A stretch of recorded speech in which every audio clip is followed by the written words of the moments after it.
Okay, so this is the new OnePlus Watch and it's a very interesting watch for one particular reason. As per the Indian coverage of this watch, it's a decent watch, good enough for money. But if you take a look at the Western coverage, oh my god, it's savage. OnePlus Watch has been compared to Paperweight, Cyberpunk 2077 and bringing knife to gunfire. So, how come there's such a stark difference between the review of a same watch? In India, it's a decent watch, but in US, it's the worst watch ever made. Well, this is Mrinal, you are already watching TechWiser and I have used the OnePlus Watch for about a month now alongside the Apple Watch. So in this video, I will be talking about the good, the okay and the bad part of the OnePlus Watch.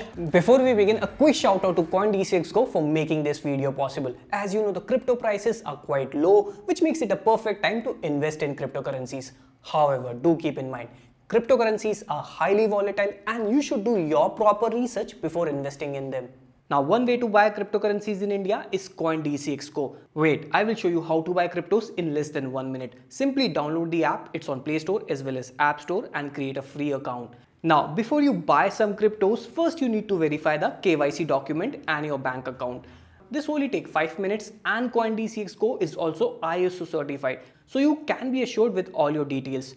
Now to invest, you simply add funds using the bank transfer or UPI. You can add as little as 100 rupees in your wallet and search for the coin that you want. Let's say Bitcoin, and then you can buy all the popular coins such as Bitcoin, Ethereum, Dogecoin, etc. Simply slide the slider and that's it. Super easy, isn't it?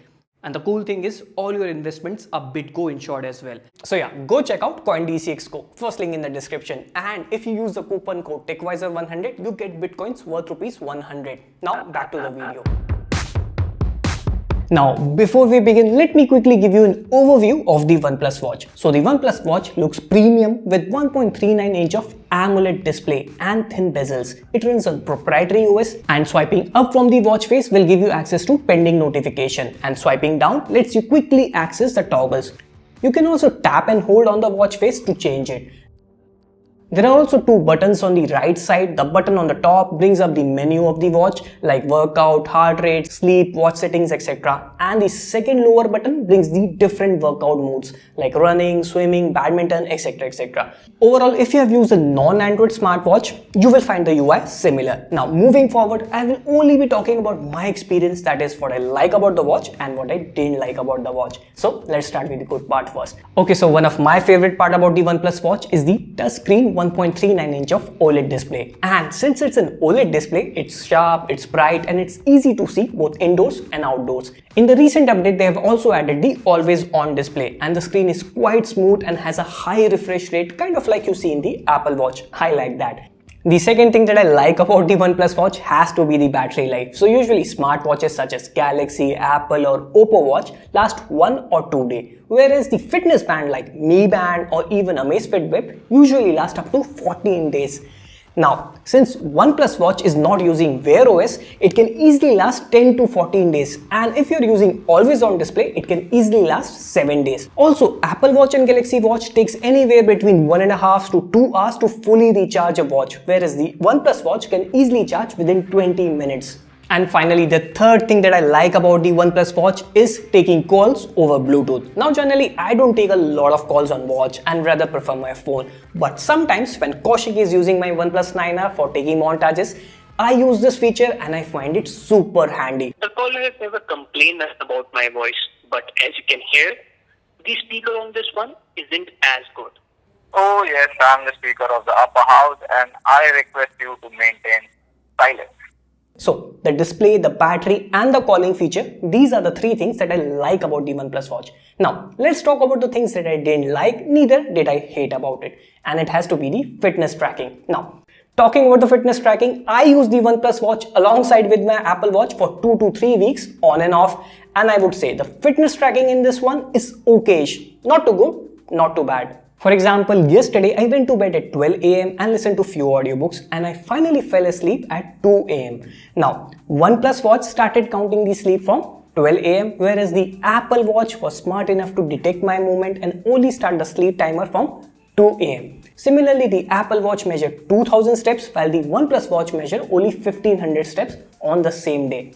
But that is understandable because we have tested so many smartwatches and fitness band and the data is never 100% same. Overall, the fitness features are not the best in this watch, but it's not something to complain about for the price. But do you know what's there to complain for the price? Well, there are a lot of things, and I will be picking up my top 4 things that bug me the most, and I think will bug most of the Indians as well. So the first thing that I didn't like about the OnePlus Watch has to be the no third-party app support. So OnePlus Watch runs on its own proprietary software called the real-time operating system. The software is quite sleek, but it lacks the support for third-party application and watch faces. And not just that, even the software lacks important applications such as calculator or calendar app, which is quite useful when you don't have your phone with you. Overall, the software is comparable to what you see in the Noisefit and Amazfit watches, which runs on a proprietary and limited OS. The second thing that I didn't like about the OnePlus Watch is no reply to notification. I mean, on paper, there is some sort of reply to notification,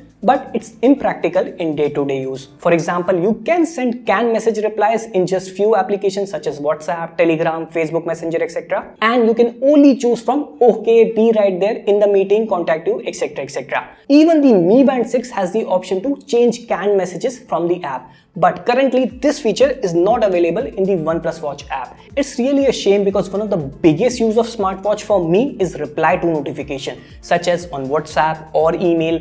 That way, I don't have to break my productivity to pick up a phone, and unfortunately, you cannot do that on this OnePlus Watch.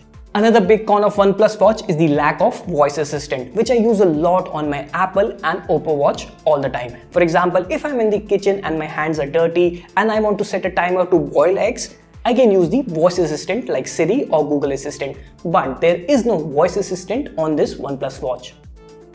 And finally, the biggest reason not to buy this OnePlus Watch is the 46mm size. So this alone is the reason for most people to never buy this watch, me included. So OnePlus Watch is only available in 46mm, which is a huge size as you can see for most men, forget the women. And to give you a perspective, the Apple Watch starts at 38mm, which is a popular size for girls, and I usually use the 40mm for both the Apple Watch and the Oppo Watch.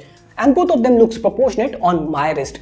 But this 46mm, it's a huge deal breaker for many people. So final thoughts, and I agree with the global coverage here. OnePlus Watch is not worth recommending to many people because it's big in size, lack reply to notification, there's no third-party app support, and it comes with unpolished software. I just hope in future our Indian media also have some audacity to not sugarcoat stuff. If you like that thought, do subscribe to TechWiser, and let's begin something good. Like always, it's Mrinal signing off, and if you're wondering which smartwatch to buy, well, you can get the Oppo Watch. It's really a good watch and we have recently reviewed it. The only issue with that is battery life. And if you can spend a little bit extra, get the Galaxy Watch Active 2. Yes, Samsung is coming with the Wear OS in their Galaxy Watch 4, but even they have confirmed that the old Galaxy Watch will be getting all the necessary updates. Or even better, you can get the newly launched Mi Band 6, which will be launching soon in India. Surprisingly, even the Mi Band 6 has more features than the OnePlus Watch. Either way, we are running a giveaway of Mi Band 6, which you can check out in the description below. As always, it's Mrinal signing off. Stay wiser, my friend.